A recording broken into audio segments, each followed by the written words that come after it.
एक बार की बात है, एक शिकारी जंगल में शिकार करने के लिए गया तो उसने वहाँ पेड़ पर बैठे हुए बाज को देखा। फिर उसने अपना जाल निकाला और बाज के ऊपर डाल दिया और बाज उसमें फंस गया। जब शिकारी बाज को लेकर जाने लगा तब रास्ते में बाज ने शिकारी से कहा, तुम मुझे लेकर क्यों जा रहे हो? तो शिकारी ने बोला, मैं तुम्हें मारकर खाने के लिए ले जा रहा हूँ। तो बाज ने सोचा कि अब तो मेरी मृत्यु निश्चित है। वो कुछ देर यूं ही शांत रहा और फिर कुछ सोचकर बोला, देखो, मुझे जितना जीवन जीना है मैंने जी लिया और मेरा मरना निश्चित है, लेकिन मरने से पहले मेरी एक आखिरी इच्छा है। तो शिकारी ने बाज से बड़ी उत्सुकता से पूछा, बताओ अपनी इच्छा। बाज बोला, मरने से पहले मैं तुम्हें 2 सीख देना चाहता हूँ। इसे तुम ध्यान से सुनना और सदा याद रखना। पहली सीख तो ये कि किसी की बातों का बिना प्रमाण, बिना सोचे समझे विश्वास मत करना।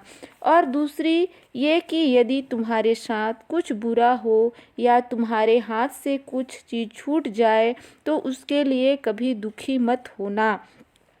शिकारी ने बाज की बात सुनी और बिना कुछ बोले अपने रास्ते आगे बढ़ने लगा।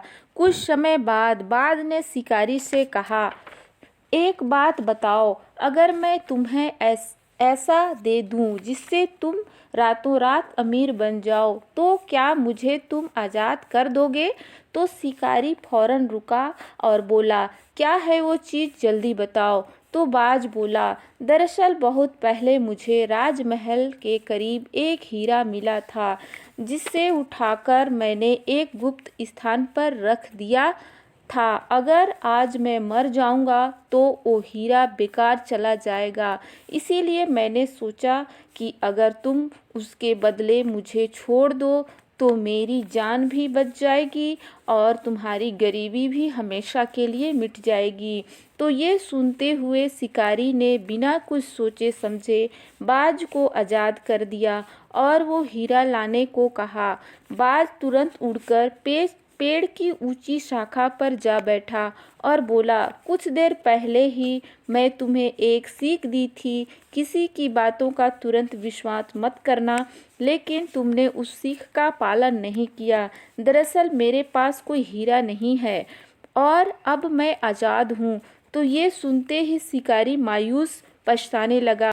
तभी बाज फिर से बोला, तुम मेरी दूसरी सीख भूल गए कि अगर तुम्हारे साथ कुछ बुरा हो तो उसके लिए तुम्हें कभी पछतावा नहीं करना है। इसी तो फ्रेंड्स, इस कहानी से हमें यही सीख मिलती है कि हमें किसी प्रकार का नुकसान होने पर या असफलता मिलने पर दुखी नहीं होना चाहिए, बल्कि उस बात से सीख लेकर भविष्य में सतर्क रहना चाहिए। धन्यवाद।